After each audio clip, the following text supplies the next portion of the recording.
তো নমস্কার বন্ধুরা, আমি আবার চলে এসেছি একটা নতুন ভিডিও নিয়ে। কিন্তু আজকের ভিডিও অন্যান্য দিনের ভিডিও থেকে সম্পূর্ণ আলাদা। কেন কি, আজকে আমি গল্প শোনাবো না, গল্প শোনাবে আমাদেরই টিমের একটা মেম্বার, তার নাম আনি। আর আনি আজকে বলতে চলেছে সিপিআর। এই সিপিআর মানে কিন্তু কোনো মেডিকেল ট্রিটমেন্ট নয়। এই সিপিআর মানে হচ্ছে কল পডকাস্ট রেকর্ডিং। আচ্ছা, তো আনি, সবার আগে বলো তুমি কেমন আছো? আমি ভালো আছি, তুমি কেমন আছো? আমিও ভালো আছি। তো বন্ধুরা, গল্পে এগোনোর আগে যারা এখনো চ্যানেলটা সাবস্ক্রাইব করনি, তারা সাবস্ক্রাইব করে দেবেন, যারা ভিডিওটা লাইক করনি, তারা লাইক করে দেবেন। আর একটা সুন্দর দেখে কমেন্ট করে দিও। তো চলো, বেশি কথা না বাড়িয়ে শুরু করা যাক বা শোনা যাক আনির সিপিআর। তো গল্পটা প্রথমে শুরু হচ্ছে আমার সেই 7 বন্ধুকে নিয়ে। প্রথমে তারা 7 বন্ধু না যেতে পারলেও শেষ পর্যন্ত আমরা 3 জন গিয়েছিলাম, নন্দদুলাল, রিয়ান এবং আমি। আচ্ছা, এটা কোথাকার ঘটনা? এটা দুর্গাপুরের একটা জায়গার ঘটনা। তো বন্ধুরা, কিছু কারণের জন্য আমরা জায়গাটার নাম উল্লেখ করছি না। তো আনি, শুরু করো। একদম 10:30 বাজে যখন আমরা 3 বন্ধু জঙ্গলের মধ্যে প্রবেশ করছি। আচ্ছা, মানে তুমি যা বললে যে তোমরা 7 জন বন্ধু ছিল, হ্যাঁ, কিন্তু সেখান দিয়ে তোমরা শুধু 3 জন কেন গেলে? হয় না একটা টিমের মধ্যে এক একজন এক এক রকম অজুহাত। কারোর হচ্ছে বাড়ি থেকে পারমিশন দিচ্ছে না, কারোর আজ মুড ভালো নেই। তো এখন তো আবার প্রবলেম হয়েছে রিলেশনশিপে, গার্লফ্রেন্ড ছাড়ছে না। তো এরকম টাইপের। বা কারুর গার্লফ্রেন্ডের সাথে ঝগড়া হয়েছে, তো তার মুড ভালো নেই। তার মুড ভালো নেই এখন, তো এটাই বেসিক জিনিস, তাই নয় কি? তুমি তো জানো ভালো মতোই। আর কি বলবো বলো এটাতে।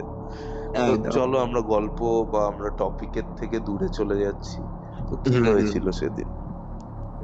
সেদিন আমি, রিয়ান এবং নন্দদুলাল, এই 3 জন ভাত খেয়ে উঠে, সেখানে একটা হোটেল ছিল, সেই হোটেল থেকে আমরা 3 জনা খেয়ে প্রায় 10:30টার দিক করে যখন প্রবেশ করতে যাব, ঠিক সেই মুহূর্তে একটি কালো বিড়াল রাস্তা কেটে দেয়।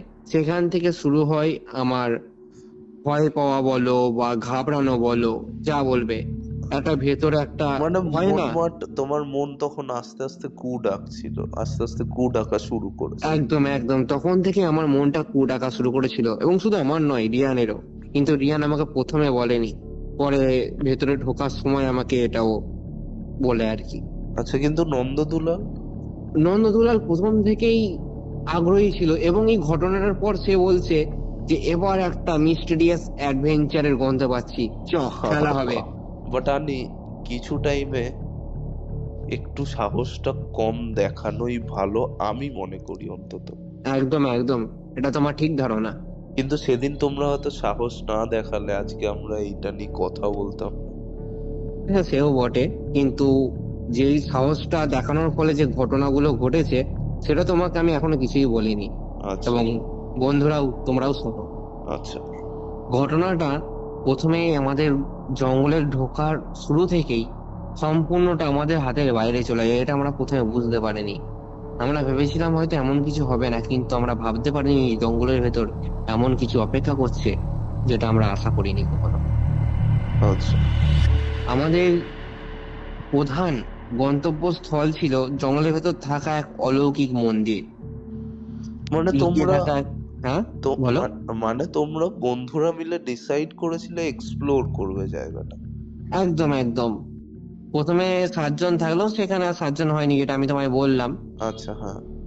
কিন্তু শেষ পর্যন্ত যখন আমরা 3 জনা বেশ কিছুটা, প্রায় 25 মিনিট মতো হাঁটার পরে আমরা যখন এগোচ্ছি, আমার পাশে মনে হচ্ছে যেন কেউ একজন হাঁটছে। ঠিক আছে, হুম। বারবার মনে হচ্ছে যেন কেউ হাঁটছে। আমি তারপরে রিয়ানকে বলি যে রিয়ান, আমার পাশে মনে হচ্ছে যেন কেউ হাঁটছে, আমার মনটা খুব কুড়াচ্ছে। কিন্তু তারা আমার কথাটা গুরুত্ব দেয়নি। বেশ কিছুটা হাঁটার পর আবার সেম অনুভূতি। ভাই, আমার সিরিয়াসলি মনে হচ্ছে যেন কেউ আমার পাশে হাঁটছে। এবং তখন নন্দদুলাল আমাকে একটা জোরে চিৎকার করে চুপ করিয়ে দিল, যে থাম, তোদের যখন এতই ভয় তাহলে তোরা আসলে কি করতে, না আসলেই পারতিস। দিয়ে এই নিয়ে কথা কাটাকাটি হচ্ছিল, হঠাৎ করেই সেই হাঁটাটা যেন থেমে গেল 1 সেকেন্ডের জন্য। আচ্ছা। কিন্তু পর মুহূর্তেই হঠাৎ করে আবহাওয়াটা ঠান্ডা হয়ে এলো। আবহাওয়াটা এতটাই ঠান্ডা হলো যে কাঁপুনি দিচ্ছে ভেতরটা, মানে একটা কাঁপুনি হয় না, যেটা না ঠান্ডা থেকে মানে না গরম বুঝতে থেকে, মানে পারছি, বুঝতে হ্যাঁ, এক পারছি। অদ্ভুত কাঁপুনি। এবং মানে গায়ের লোমগুলো অটোমেটিক একদম সব সোজা খাড়া হয়ে যাচ্ছে। আচ্ছা, মানে আমি এটা শুনেছি যে যখন কোনো জায়গায় এরকম কিছু প্রেজেন্স থাকে বা কিছু থাকে, তো সেই জায়গার হুম। টেম্পারেচারটা অন্য জায়গার টেম্পারেচারের থেকে একটু কম থাকে বা হঠাৎ করে কমে যায়। না, এই ব্যাপারে আমার সত্যি কথা বলতে গেলে অতটা ধারণা ছিল না। আচ্ছা। আমি এক নতুন ধারণা উপলব্ধি করেছি এখানে। এবং আগে শোনো কি ঘটেছে অ্যাকচুয়ালি। আচ্ছা। তো আমি রিয়ানকে যখন বললাম যে এরকম আমার এরকম মনে হচ্ছে জ্বর টর এসছে, হঠাৎ করে কাঁপুনি দিচ্ছে, তা ও বললো যে না আনি, আমারও হালকা কাঁপুনি আসছে। এবং দুজনাই কপালে যখন হাত দিয়ে দেখছি, তখন নন্দদুলাল বলছে, সামনে কি দেখছিস, চূড়া দেখা যাচ্ছে, চ আর কিছুটা। দিয়ে আমরা নন্দদুলালের কথায় গুরুত্ব দিয়ে এগিয়ে গেলাম, নিজের কথায় গুরুত্ব দিলাম না। কিন্তু তখনই আমাদের বুঝে যাওয়া উচিত ছিল যে সামনে আমাদের কোনো একটা বড় বিপদ অপেক্ষা করছে। কেন? ঘটনা তো এখনো শুরু, কিছুই তো শোনোনি। শোনো। আচ্ছা, তারপর? আমরা যখন বেশ কিছুটা এগোচ্ছি, এগোতে এগোতেই আমাদের টর্চ লাইট গুলো হঠাৎ করে নিভে গেল। আচ্ছা, তোমরা তোমাদের সাথে শুধু টর্চই নিয়েছিলে, হ্যাঁ। ইভেন ফোনও নাওনি নিজের? না, ফোন ছিল, ফোনে ব্যাটারি ডেড হয়ে গিয়েছিল। আমার ফোনের ব্যাটারি ডেড হয়ে গিয়েছিল এবং রিয়ানের ফোনে ফ্ল্যাশ কাজ করছিল না, এমনকি স্ক্রিন কোনো রকম কাজ করছিল না। আর আচ্ছা। নন্দদুলালকে যতবার বলেছি ফোন বার করতে, ও ফোনটা বার করেনি। এবং শেষ মুহূর্তে ও রেগে গিয়ে ফোনটা দূরে ছুঁড়ে ফেলে দেয়। আচ্ছা। হ্যাঁ। দিয়ে আমরা যখন খুঁজতে যাচ্ছি, মানে জঙ্গলের ভেতর যখন ওই মন্দিরের খোঁজে যখন আরো ঢুকছি, হুম। তখন বেশ কিছুটা যেতেই যখন মন্দিরের দিকে আর কি লাইটটা মারি, টর্চ লাইট যখন মানে নিভে তো গিয়েছিল, দিয়ে আবার হঠাৎ করে ঘা মারাই চলে গিয়েছিল। ঠিক আছে। মানে ইন্ডিয়ান তারিকা। হ্যাঁ, ইন্ডিয়ান আর্মি কন্টিনিউয়াসলি ঘা মারতে মারতে হঠাৎ করে একটুখানি সেই চিরিক হয় না, যে জ্বলে ওঠে দিয়ে আবার হ্যাঁ, নিভে যায় পর মুহূর্তে, হ্যাঁ। ওই রকম হয়েছিল। তা ওই চিরিকটা যেতেই হঠাৎ করে মন্দিরের দিক থেকে প্রায় 25-30টার ওপরে চামচিকি আমাদের উপর দিয়ে উড়ে চলে যায়। আচ্ছা। আচ্ছা। যখনই উড়ে চলে গেল, তখনই আমি নন্দদুলাকে বললাম, ভাই এবার চ, অনেক হয়েছে, আর ভালো লাগছে না, তুই এবার গেলে চ, না হলে আমি আর রিয়ান চলে যাচ্ছি। তা নন্দদুলাল তখনই রিয়ানের হাতটা ধরে বলল, এত তারা কিসের, দাঁড়া এখন ভেতরটাই যাই। ভেতরটাই গেলাম, রিয়ানকে টেনে নিয়ে গেল দেখে আমিও রিয়ানের পিছন পিছন যাচ্ছি কেন, কি সেটা ভেতরে। স্বাভাবিক জিনিস যে তোমার যখন তোমরা কিছু বন্ধুদের গ্রুপের সাথে সেটা যেখানেই যাও, একদম। বেরো, তখন যদি হম। কিছু হয় বা কিছু বিপদ হয়, তখন তুমি যাই করে নাও, তুমি সেই বন্ধুদেরকে ছেড়ে ওই আসা সিচুয়েশন যায় থেকে না, বেরোতে আসা যায় না পারবে না। ওটা। হ্যাঁ। না, অতটাও নিষ্ঠুর এখনো হতে পারিনি, সত্যি কথা বলতে। এবার দেখো, হুম। আহ যে টাইমে আমি ওখানে ঢুকলাম না, আমার কিন্তু ভয় লাগছিল, আমি চাইলে কিন্তু ছেড়ে চলে আসতে পারতাম, হ্যাঁ। কিন্তু আমি পারিনি সেটা। হ্যাঁ। তা তুমি বিশ্বাস করবে না, যখন আমি ভেতরে ঢুকলাম, ঢুকে দেখছি চারিদিকে শুধু রক্ত ছড়িয়ে ছিটিয়ে আছে। এবং রক্ত? ভাঙা মন্দিরটা, ইটগুলো একে অপরের ওপর কোন রকম ভাবে ভরসা করে পরের ইটটা দাঁড়িয়ে আছে। এরকম আচ্ছা। অবস্থা ছিল মন্দিরটার। আচ্ছা, মানে রক্ত? মন্দিরের হ্যাঁ, ভেতর রক্ত? একদম। এবং সেই রক্তটা দেখে মনে হচ্ছিল প্রায় কিছুক্ষণ আগেই একদম টাটকা রক্ত। আচ্ছা। তখনই আমি অনুভব করলাম যে এখানে আমরা শুধু তিনজন নয়, আরো কেউ আছে। আচ্ছা, তো মানে তোমাকে বারবার ইন্টারাপ্ট করছি, হুম। এ, মানে কোন দেবতা বা দেবীর মন্দির ছিল না, সেটা? এটা কোনো দেবতার প্রতিষ্ঠান নয়। প্রথমে আমি তাই ভেবেছিলাম এটা কোনো ঈশ্বরের প্রতিষ্ঠান হবে হয়তো। অ্যাকচুয়ালি এখানে যা বুঝলাম, কোন এক তান্ত্রিকের এটা একটা স্থাপনা ছিল, কিছু একটা, সেখানে সে তন্ত্র সাধনা করতো, যতদূর বুঝলাম। আচ্ছা। ওইখানে বেশ কিছু পুতুল এবং কিছু হাড়ও পড়েছিল। এবার হাড়গুলো ছোট ছোট হাড় দেখে বোঝা মুশকিল ছিল অ্যাকচুয়ালি কিসের হাড় ছিল, যেহেতু আমাদের অতটা ধারণা নেই এইসব ব্যাপারে।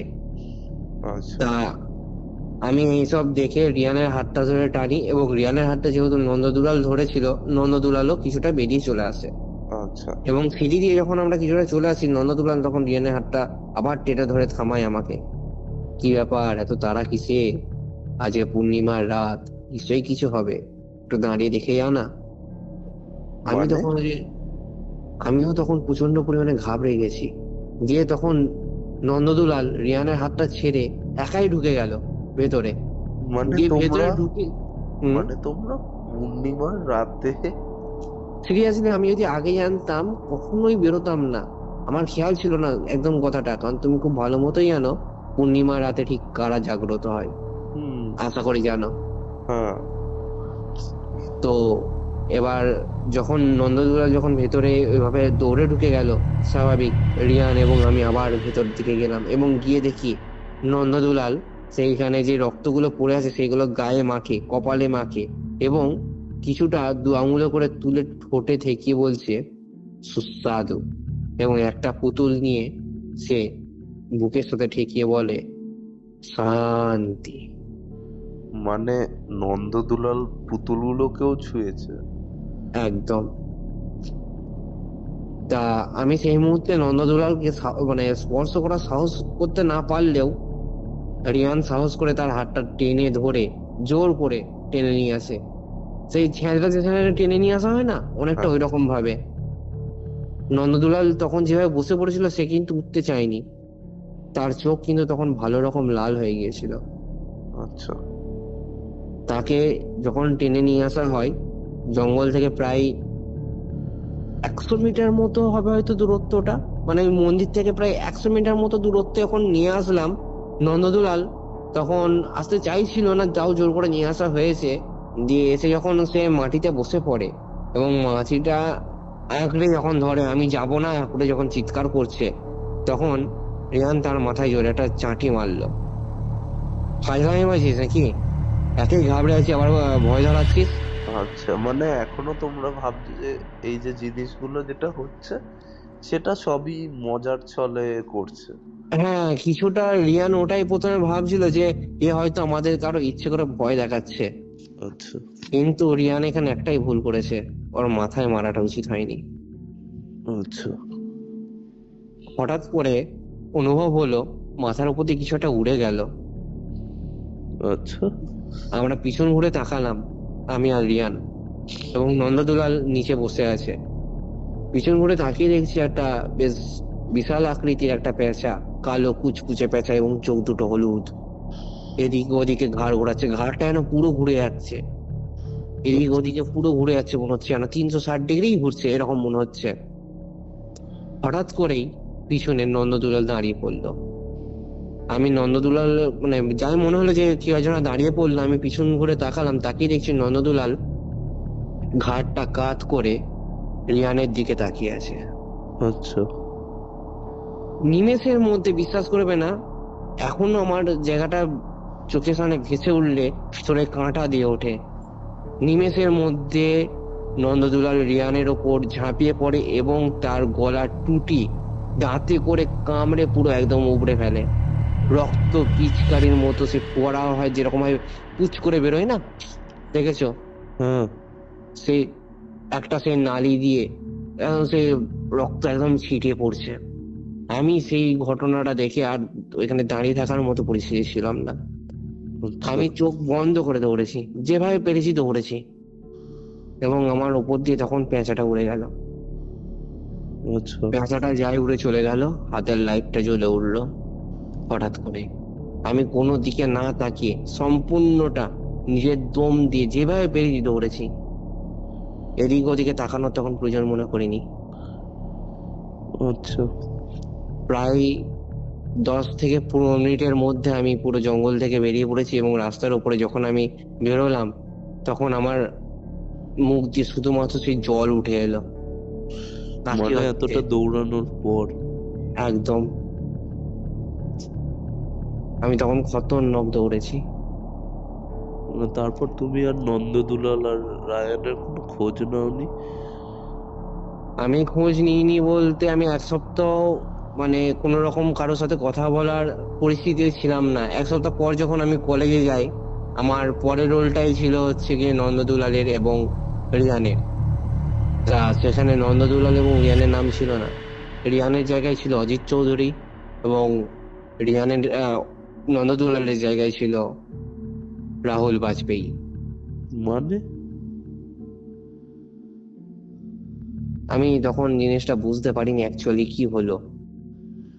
মানে যারা, যাদের সাথে তুমি এতদিন ধরে ক্লাস করছো, তোমরা ঠিক করলে একসাথে বেরোবে, এক সপ্তাহ পর এসে দেখছো তাদের নামের জায়গায় অন্য কারোর নাম।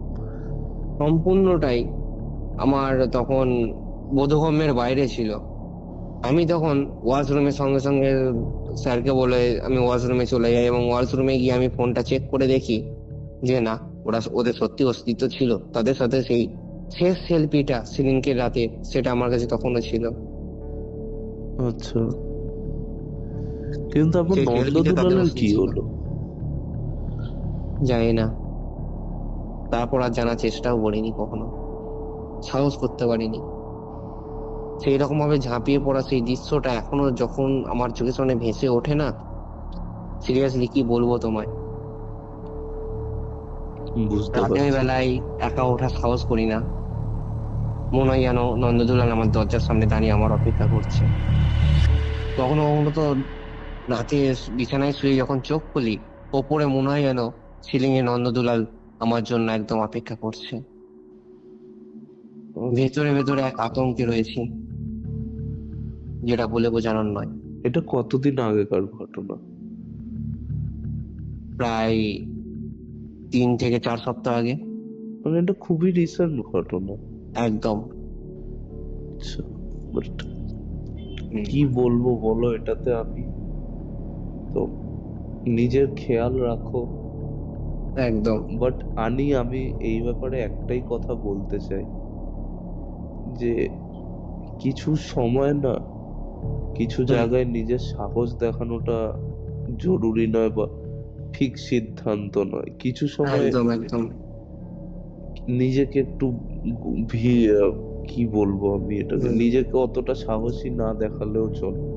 আর একদম। আমি এটাও বলতে চাই, এমন অনেক জায়গা আছে যেগুলো হয়তো কোনোদিন এক্সপ্লোর করার জন্য বা কোনোদিন খুঁজে পাওয়ার জন্যই নয়। তো সেগুলো একদম। যেখানে আছে ওগুলোকে নিজের মতো ছেড়ে দেওয়াই বেটার। হুম, হুম, হুম, হুম। কিছু কিছু জিনিস সম্বন্ধে বেশি না খুঁটিয়ে দেখাটাই ভালো। সত্যি। তো বন্ধুরা, আজকে শুনলে আমার টিমের অলৌকিক কাহিনী, টিমের একজনের কথা বা একজনের জীবনে ঘটা অলৌকিক ঘটনা। তো তোমাদের কেমন লাগলো কমেন্ট করে জানিও। আর এইরকম ভিডিও আরো চাও কিনা সেটাও জানিও। আর যদি কেউ আমার সাথে বা কেউ এই সিপিআর এর পার্ট হতে চায়, তাহলে সে আমাকে ইনস্টায় ডিএম করতে পারে। আমার ইনস্টা আইডি হলো অলৌকিক কাহানি, ওখানে গিয়ে আমাকে ডিএম করতে পারে। আমরা যত তাড়াতাড়ি পারবো তাকে নিয়ে একটা নতুন সিপিআর বানানোর চেষ্টা করব। তো শেষে আমি এইটুকুনি বলতে চাই, সাবধানে থেকো, হুম, নিজের খেয়াল অসংখ্য রাখো। ধন্যবাদ। একদম। আর কিছু তুমিও জিনিসকে নিজের খেয়াল রেখো। একদম, আর কিছু হুম, জিনিসকে নিজের জায়গায় ছেড়ে দিও, তাদেরকে নিয়ে একদম। বেশি নাড়াচাড়া করো না। হুম, হুম, হুম। কেন কি পরের দিন নন্দদুলালের জায়গায় বা রায়ানের জায়গায় তুমিও হতে পারো। একদম। তো চলো বন্ধুরা, দেখা হচ্ছে পরের ভিডিওতে।